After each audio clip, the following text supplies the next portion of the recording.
You're watching the Roll for Crit podcast, the official podcast of the online board game site rollforcrit.com. Watch, shop, play.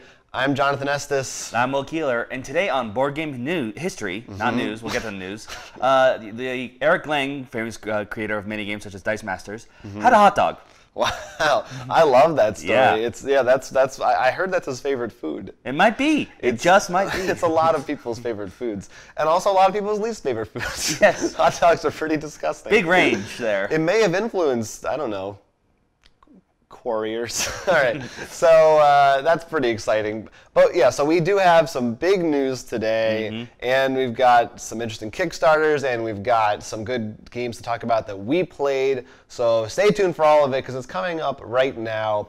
First of all, you've probably heard by now there was a big scuffle between Fantasy Flight and Games Workshop, who previously had a long-standing contract since, I believe, since 2008.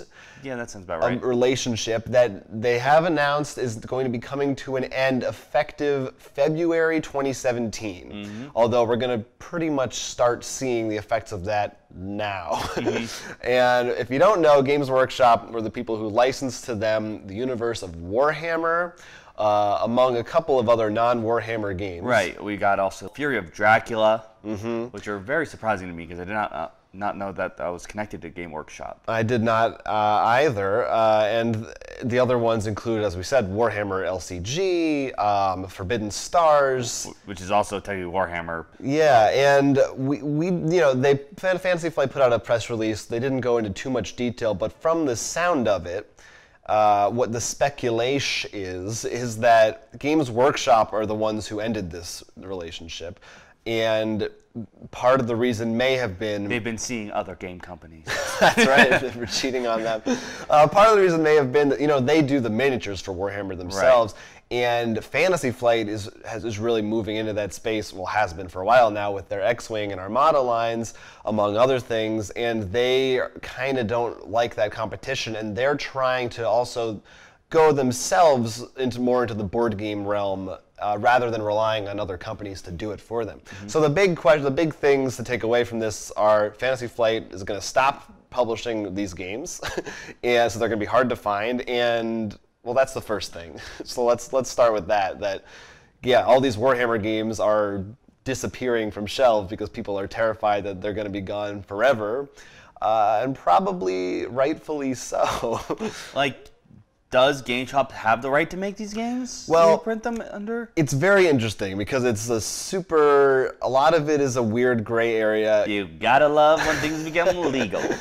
We talked about, if you recall, the whole lawsuit with Bang and the Legend of of Three Kingdoms thing. And it sort of goes back to that about copyrighting game mechanics. A lot of people are speculating that Fantasy Flight will take Forbidden Stars, for instance, which already actually took a lot of design elements from games such as their StarCraft board game. They'll just reskin that. The Warhammer adventure card game, they could reskin that. A bunch of these they could reskin. But you're talking from the Fantasy Flight side. Yes. I'm asking about the other side. Yes, and that is, I don't know exactly which of those games fall to them. Certain ones are obvious, like LCG. We know that they're probably not going to touch that because we have seen other companies try to do it, right? But really, I think that we're probably not going to see that in LCG form, at least for a while. The ones I think I'd be more likely to see come from Game Workshop, assuming legality, is Fury of Dracula and Blood Bowl, because those are more standalone games, maybe an expansion here and there. Yeah, I think you're correct. I would. So those would be, and honestly, I think this would be, at least from what I can tell from the way people are freaking out, what people are more worried about, whether they come back in print or not, and securing their own copy. Right, and we did play a little of Fury of Dracula at the Gen Con was released, but it seemed like people were really happy. It was a nice edition of the game. It's kind of a shame it hasn't even been around that long for that to go away so quickly. But hopefully, like that one, like you said, I don't think they will probably do a reprint, but a lot of the other ones, maybe there could be Star Wars or Lord of the Rings themes or Netrunner or anything slapped onto some of these games, which I kind of hope they do that, because some of them it really would be like, you know. I mean, I hope they do it if it makes sense. Yes, I hope that my point is I hope they exist in some form. Coming this summer, Star Wars Bowl. Yeah, that kind of thing. Wookiee Bowl. I like it already. But I mean, I definitely hope. I'm curious to see what Game Workshop does from this. But I'm curious if you've read anything on this, and I'm wondering whether this actually played a part. Whether Game Workshop didn't agree. It sounds like because the rival with Fantasy Flight alone. But what about Asmodee? That's an interesting point too. Again, there's nothing official on it, but yeah, that certainly could have played a part of it. Maybe they weren't happy with some new terms that were involved or something. Maybe they didn't want to agree to going under Asmodee's umbrella. Yeah, I mean, it's certainly. I certainly don't think the reason is that the games weren't doing well, because they're all pretty big titles, or a lot of them are. I mean, the Warhammer Quest card game alone was a Fury huge Dracula hit. you just talked about. Yeah, you know, they're all pretty pops. But yeah, it's interesting. It'll be really interesting to see what they do. But I suggest you secure your copies today while they're still around. Yes, if you haven't already, the time is running short. Well, probably already out by now. Probably, but there's probably some local stores that will still have them if you can't find them. Who knows? It's hard to say, but moving on to more legal matters. Yeah, we have yet more strange legal things. Welcome to Law and Order Roll for Crit. We've made that joke already. Well, I'm making it again. Okay, we can't title 2 podcasts that. Well, no, we're not titling this one. I'm just saying it. Well, this could be like the SVU of no, it's Law and Order RFC. That was the other one. God, I just can't get away with it. Sorry, it's okay. You don't name them. Anyway. But you know, this is CSI. Roll for Crit. Okay, there you go. We'll work on that. There's plenty of criminal procedural shows that we can get away with. Miami, something. We're somewhere with this. Anyway, this involves different game companies, kind of in an indirect way. Yeah. It's like tangential, not directly the game companies themselves, more of the people who run them. The people involved in them. So first, Zev Schlesinger, who is the Z from Z-Man Games. Exactly, who now is involved with WizKids, not Z-Man anymore. He decided to go up the alphabetic ladder. That's right. But small steps. He's not at Asmodee yet. You can't make it. Yeah, I like this. That's how you make your way up there. He went into business with 2 other people, one of whom was Dan Yarrington, who is the president of Myriad Games as well as Game Salute. And these 3 guys, the other guy was just another guy, don't worry about him. These 3 guys Jonathan. went into business making a game store in Staten Island, New York, and after just 15 months it closed, and the other 2 guys are now suing the Game Salute guy for accusing him of fraud. And basically what they say happened is that he mishandled their funds. There were a lot of weird snafus where he tried to register their company under the Myriad Games name rather than their collective new company name, and then that had to be fixed. He didn't communicate with them. He wouldn't release their financial records to them, and apparently closed and took stock of the inventory without ever telling them about it. And they didn't know their store closed? Correct. And to this day, they have not received the records. Of course, that's their case against him. You know, there's 2 sides to every story and the like. But it certainly sounds like a whole big mess in that area, and one that probably not a lot of people even were aware of, because this was just a physical game store. This isn't like some big company thing. Well, I mean, it is. Well, it's very interesting considering that it's just one store, but it's run by 2 heads of board game companies. Yeah, some pretty big players. No pun intended. It is very interesting. And what's also interesting, you did some more reading up on this, and like some of the backstory behind, because Myriad Games actually is a chain, I believe, of game stores. Yes, correct. And it's this guy who does Game Salute, who publishes games of their own, Alien Frontiers, among others. And we have limited experience with their Kickstarters, but from what I've seen other people saying, there have been some messes also with Game Salut's handling of those Kickstarters, as well as some people have been unhappy with the Myriad Games store locations, some just general shady things, lack of communication, things like that going on. Why the location? I'm just curious about that. Like the physical location, Yeah. things like games being sold at higher prices. Oh, you mean comparative each one? I thought you meant like, why is there one in this town in Oregon? It should be in Portland. Like, No. I mean, those locations had problems. Okay. I mean, and again, we have not had those experiences. This is all I don't think third party. either of us have walked into one. No. So, but it sounds like certainly some people have had some. It sounds like this isn't too much of a surprise to some people, which is a shame. I mean, it is a whole mess. Unfortunately, it won't. It's not going to affect any of us or any consumers because there's no actual. Well, I don't know. Well, no. Hypothetically, it could. Yeah. I mean, I don't know how much this will draw from the case, but because of where his position is, and like you said, the fact he tied it to Myriad Games apparently or something, this could hit them and therefore hit Game Salute, which, like we said, does publish a lot of games. That's a good point. And I mean, like win or lose, you got to put a lot of money into a court case and a lot of time. So it could, financially impact. Well, and the other big side. thing is, I mean, depending, this is more what if, what the ruling of the case is and like what actually or more the complaints are about and stuff could actually have an effect on how maybe local game stores are able to run. So, I mean, maybe it could be nothing. Maybe it could make a whole new deal. Maybe everyone who has a game store has to will want to rewrite their partnership deals with any partners they have and stuff. So it's definitely something that, at least maybe not for the general board game player. I mean, I think it's cool to just interested because it's not just board game news. Right. But, I mean, if you have any kind of stock or interest in business and stuff, I think this is definitely something to keep an eye out for and see what comes from it. It's definitely, if nothing else, a bit of a warning sign, a cautionary tale about who you're going into businesses in and making sure that you keep track of what they're doing. And a canary, would you say? Sure, a canary, I would say.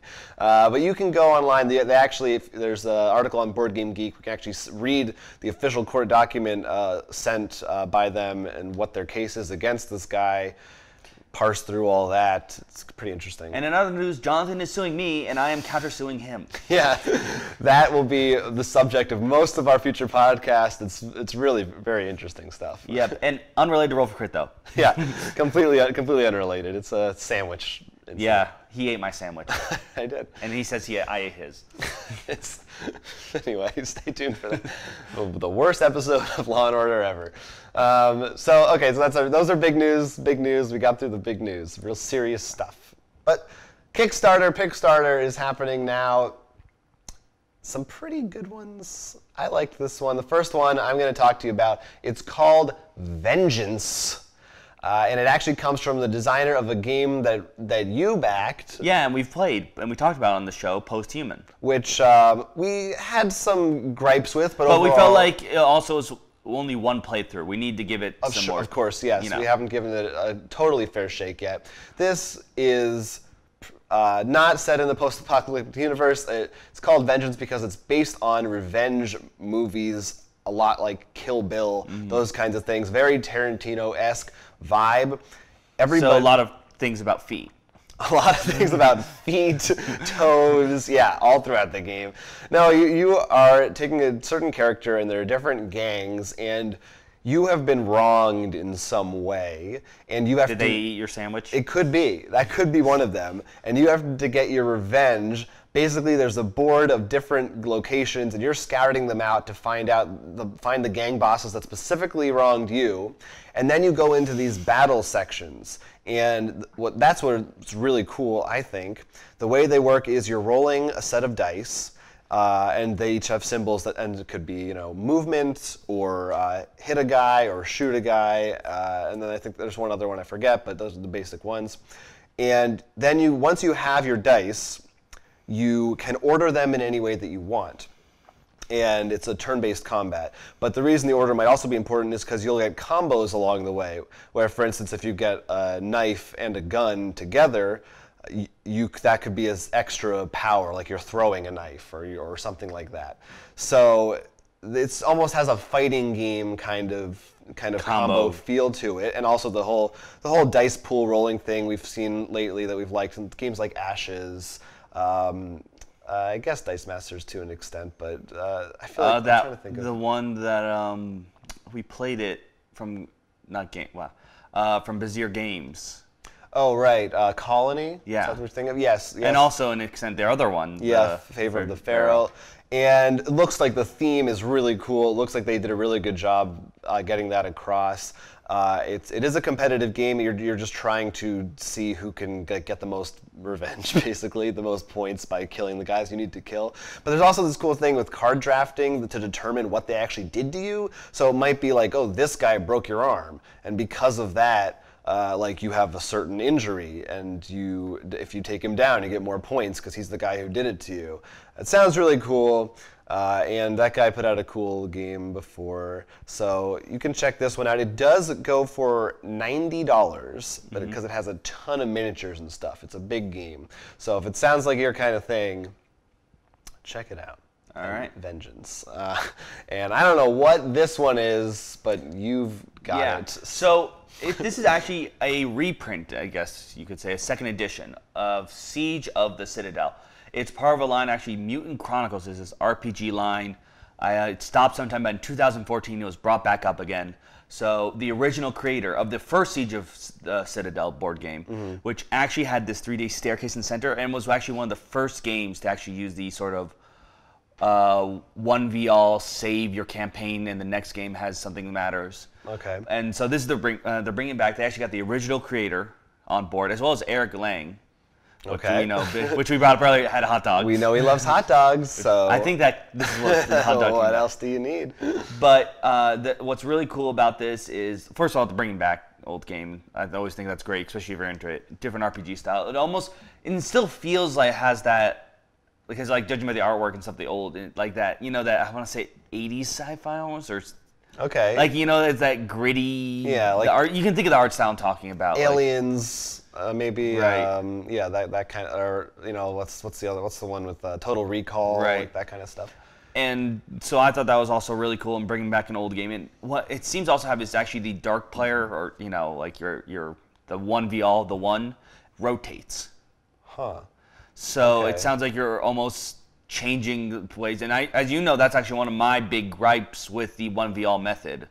Yeah. Campaign is the locks you in.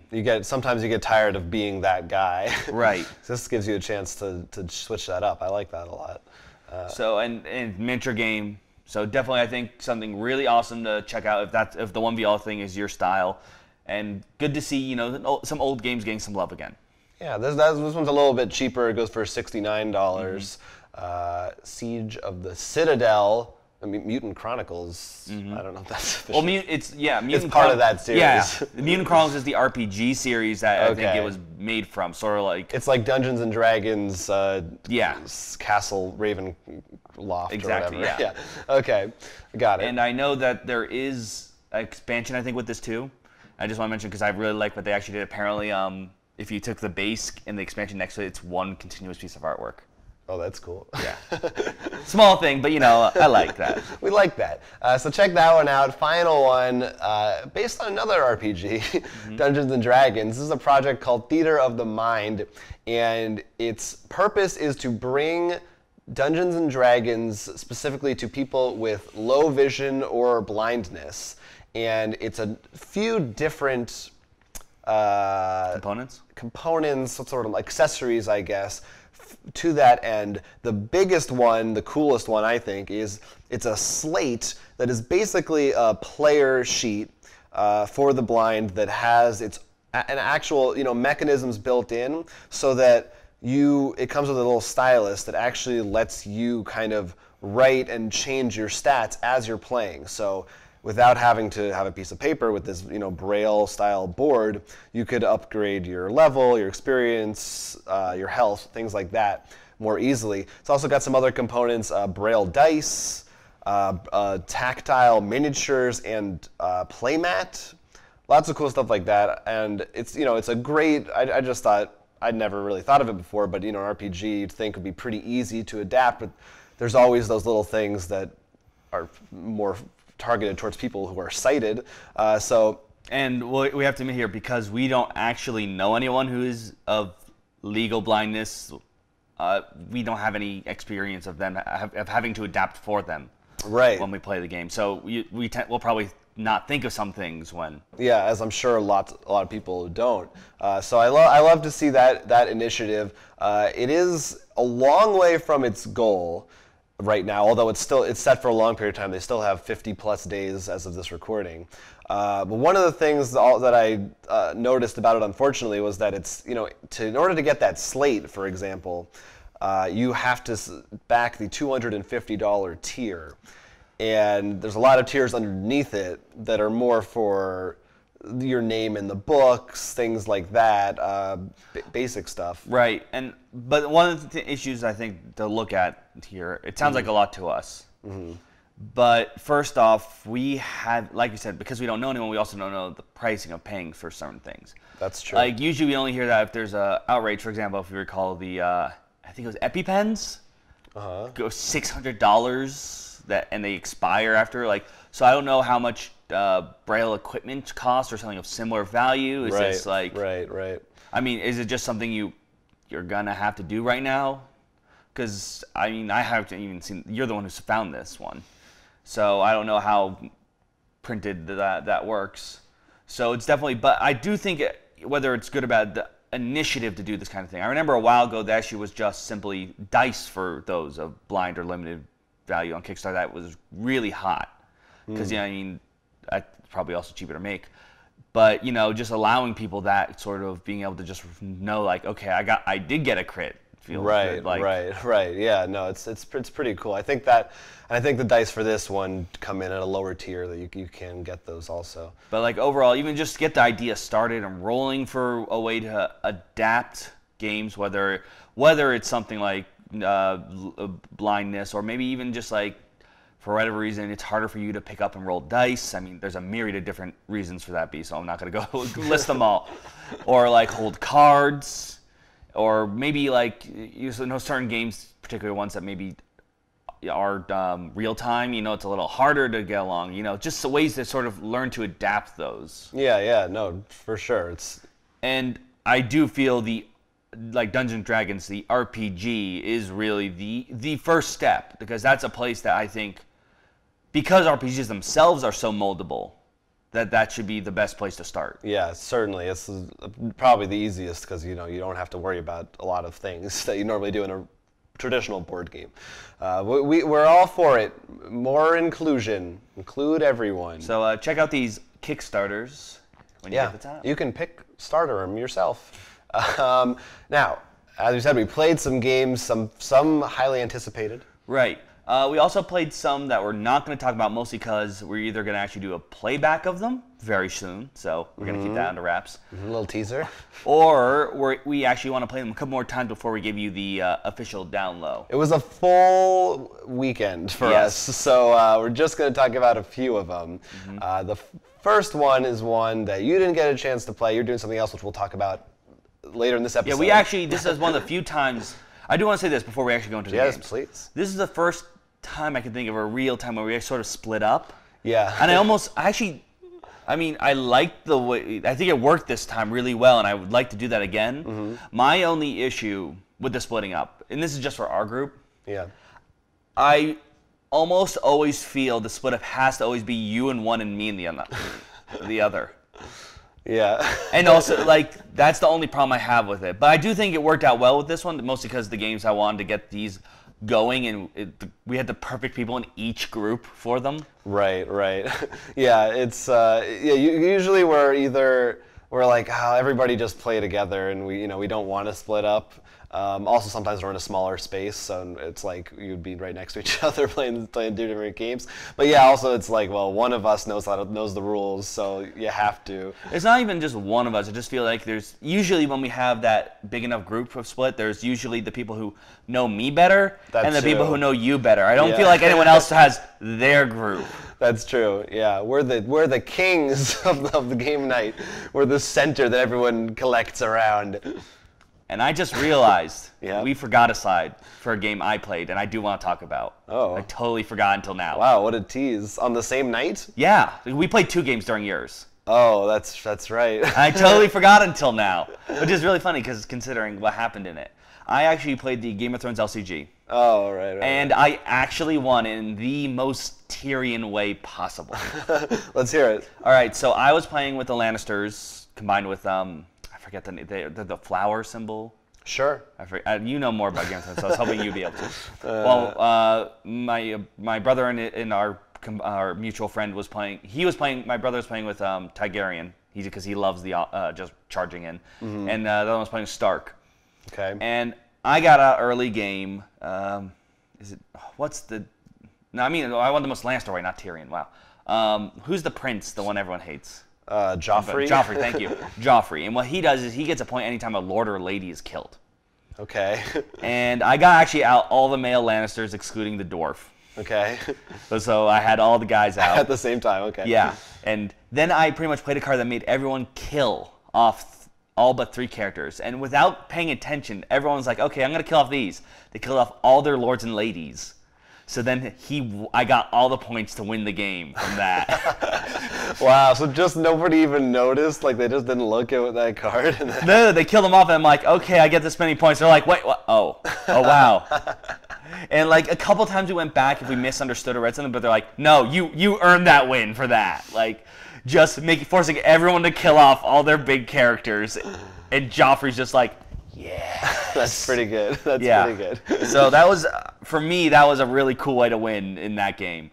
And I really do like that game in multiplayer. I think for a card game, I usually don't think that as well. Compared to a board game, I feel it might capture it. I still haven't played the Game of Thrones board game, but I really do feel the Game of Thrones LCG does a fantastic job of feeling like this whole looking at each other and like backstabbing. Like when you take cards, you're like, should I work with him or him? And it's it gets the theme across very effectively compared to other ones. So I do, and like this was just, oh my god, the only thing that'd been better if I killed off like specific characters with them. All their LCGs really do that pretty well. That's one thing they excel at. But while I was playing that one, for the first half of our game happened. So there was also war and no betrayal or anything. Just basically war in the game that I played, which was Cry Havoc. And of course, we talked about that in one of our Gen Con episodes. It was one of the most anticipated games at the show. Yeah, and this is actually one of the reasons why we split, because I was like, you know what, we should get a game of that in. Jonathan, you take 2, I'll take the other 2. And our friend Garrett was there, who I knew would like this game. It's I already know this. Right? And I have to say, I think it's well deserving of its hype and its status. It was really fun, a lot of fun, although I did pretty badly, and there were a couple rules that we got wrong, including one that made Garrett a little overpowered. But he was machines, I was humans, and our friend Neil was the Pilgrims, which are the alien race. And then there was also a 4th faction, which are the Trogs. And Does this only go up to 3? It goes up to 4. Okay. If you're playing with 4 people, someone else controls the Trogs. Okay. Otherwise, they're controlled by, when you're fighting them, the player to your left is the Trogs. So in that way, with 3 players, you're involved with almost every battle. Okay. So there's a lot. You're almost always interacting. Yeah, that's pretty. It's interesting. It's a very interesting thing because also when you're playing as the Trogs, you can play cards. It's just a lot like a lot of games where you get to play cards to affect your turn before and after. There's one I'm thinking of specifically. I guess Versus is what I'm thinking of, where you go back and forth. Like I'm going to play a card. A lot of card games play a card. Do that. Yeah. Yeah. Mostly because they don't want.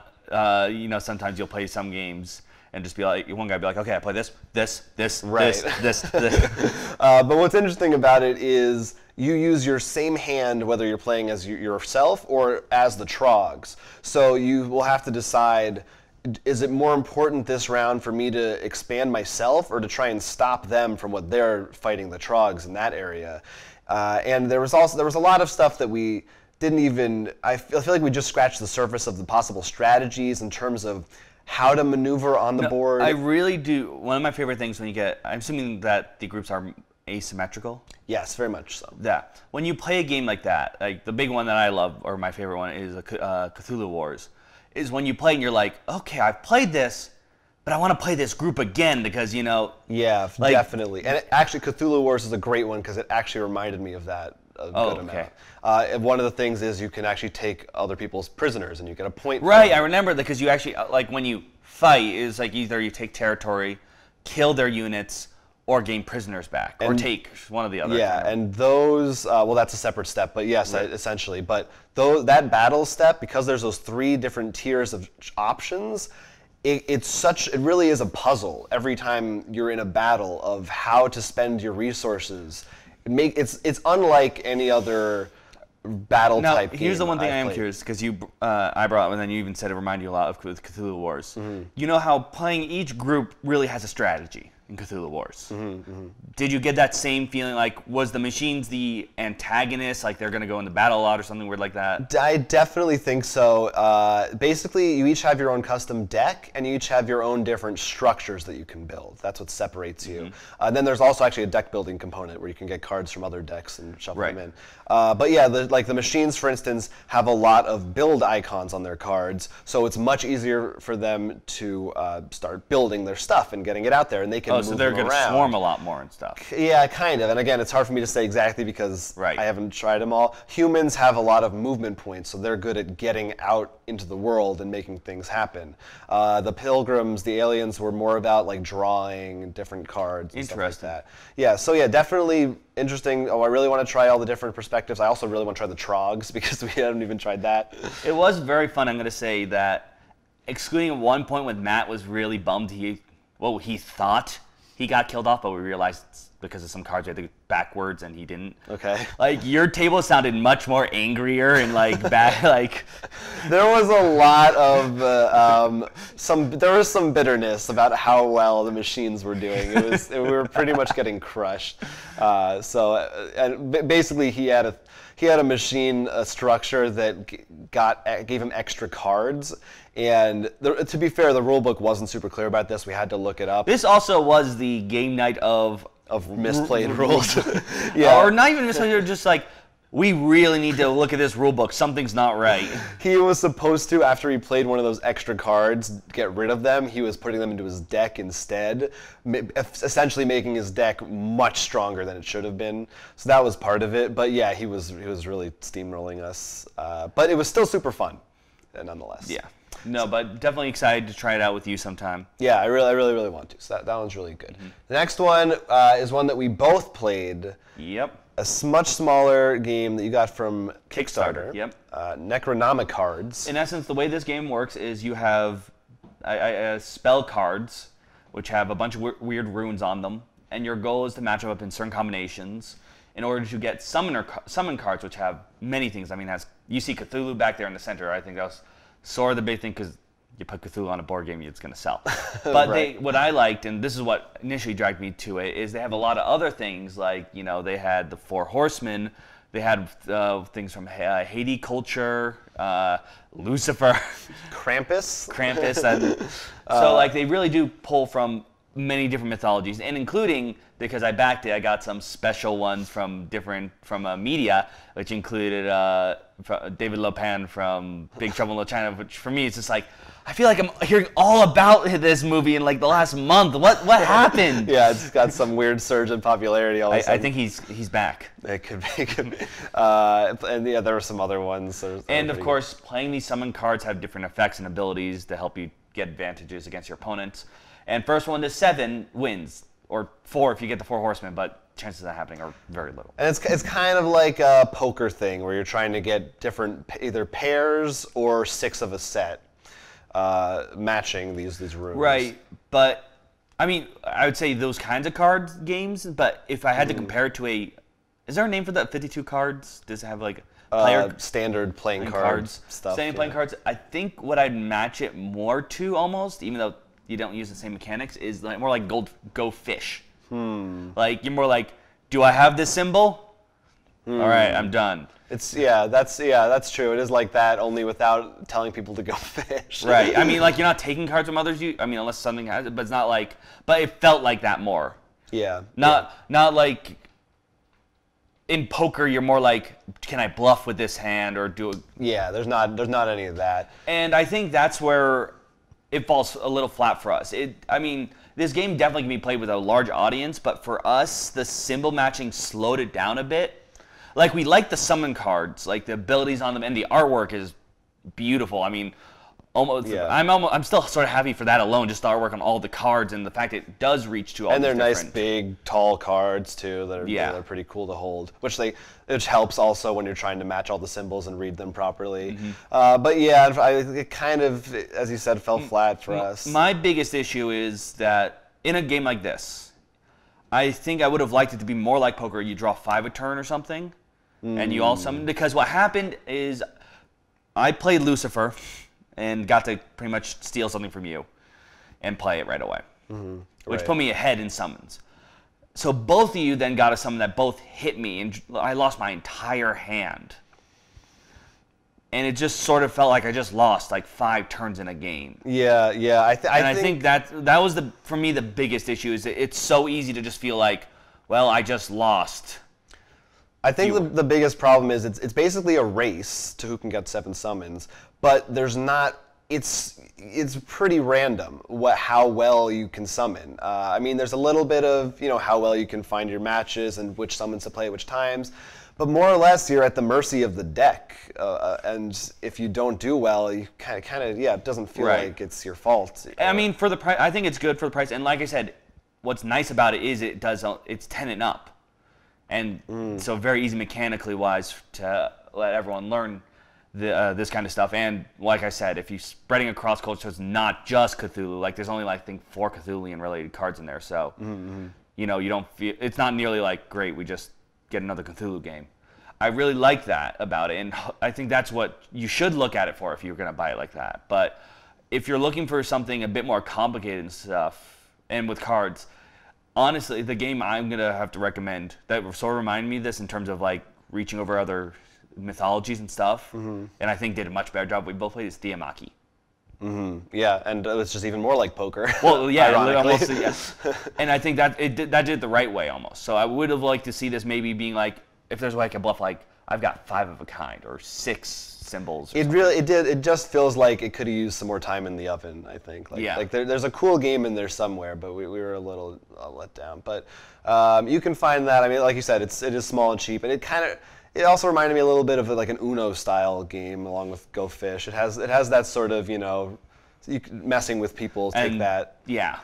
That kind While of thing. simply just matching things. So for some people, that'll probably definitely be their thing. If it's simple, it's easy to pick up, that kind of thing.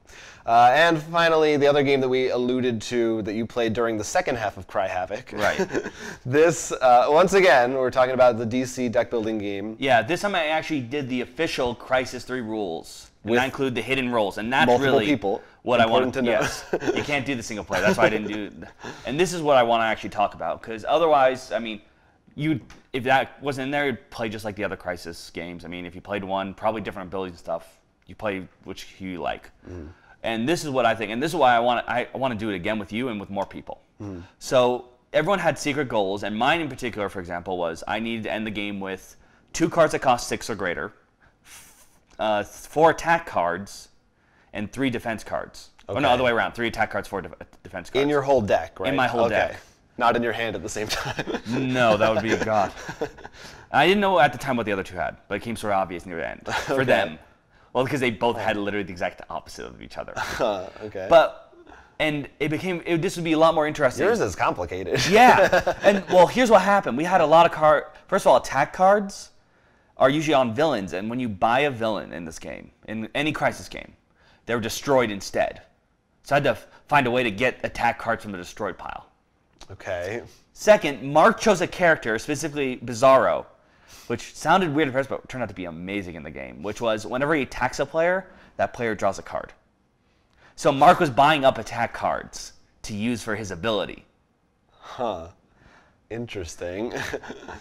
So, and then we got a lot of guys who like donate a hero or a defense card to the lineup. And then I'd play and then they'd be like, Will, why aren't you donating? I'm like, I'm not donating that. So like it actually, like both of them got, and we made a rule like you can't say what your goal is. Okay. Because I think it makes it a lot more.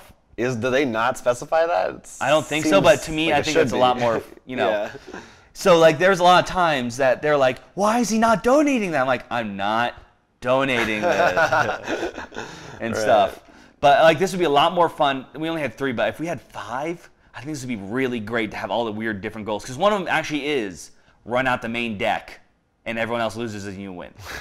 So there can be an actual traitor. What were the 2 that they had? Why it became obvious. Yeah. Matt was, he could not have a duplicate of any card in his deck. So pretty much only had 11 cards in his deck. Wow, that's Mark's weird. was he had to have 50 cards in his deck. So somebody was like, okay, so the 2 of you are... So I assume it's like points don't matter in this game. Yeah, absolutely not. Which actually was really great because one of the cards is Bizarro Power, which is gain a weakness, then attack everyone, they gain a weakness. And it's worth -1 point. So it's a terrible card, I feel. But like in this, it's great, particularly for Mark, because he could just build up his deck with weaknesses. That is fascinating. It was a lot more fun because you were thinking a lot more about that. Like it wasn't just I need to win; it was I need to win like this. So for me, I was just like, I can't donate that, or I need to really buy that defense before he does. Right. Instead of just look highest card points. Or simply just building your deck for the sake of building your deck. Yeah. So it was to me this was a lot of fun. I really want to try it with you. I would love to have the lowest cards in my deck. Or that sounds funny. Here are some of the other ones I remember off the top of my head. One of them is you need to have like out of your cards you need to have the alphabet. Like 20 of them need to start with different letters. Okay. Something like that. That's really weird. One of them is you only win if the player to your left wins. Yeah. So all these really weird ways to win the game, which I think will make it so you're not simply just, oh, I'm going to donate this. Right. So definitely, I think that this will bring that little bit I think you're looking for out of the DC deck building game. Well, we have a viewer comment about the DC deck building game. That'd be great. So I'm going to segue right into it from this. And it comes from our good friend Ken Shockley. Who was responding actually to last week's discussion. Right, when I played solo. Of Crisis. So probably some of this will be involved. He says, he talks about one of the times he played the game, says, we came across... Solo or multi? Multi, I believe. Okay. The Crisis Demonic Summoning, which is players must discard 3 cards with a cost of 6 from hand. To beat it? Yes, I believe. I think we came across that in our game. Okay. Because I think we had something similar to that. Says it stopped them dead in their tracks, and they lost. And after losing Check the Deck, and there were only 6 cost cards available, so made it kind of hard for them to win. Also says he remembers you mentioning in a podcast some time ago, and I remember this as well, about wanting to try out the shared star lineup layout from Cthulhu Realms in the DC deck building game. Right, we haven't done that yet. Multiple lineups. Says they tried it out. Oh. Found that it works quite well, especially when they played the good guys versus bad guys variant of the game. That's... I think I did. No, I did do that, the bad guys, but just regular. But that one is a lot of fun. Says if you haven't tried it, to check it out. All right. Yeah, that makes a lot more sense because then you can you're almost competing, but it's like you're on opposite sides. So. Yeah, that's true. It's interesting, But yeah, I'm glad you tried it out, and yeah, no, it's definitely some of those things. Hypothetically, you could get just by luck, you're doomed. Right. But I do feel in the single player, it definitely felt more. There are a couple things I'm just like, all right.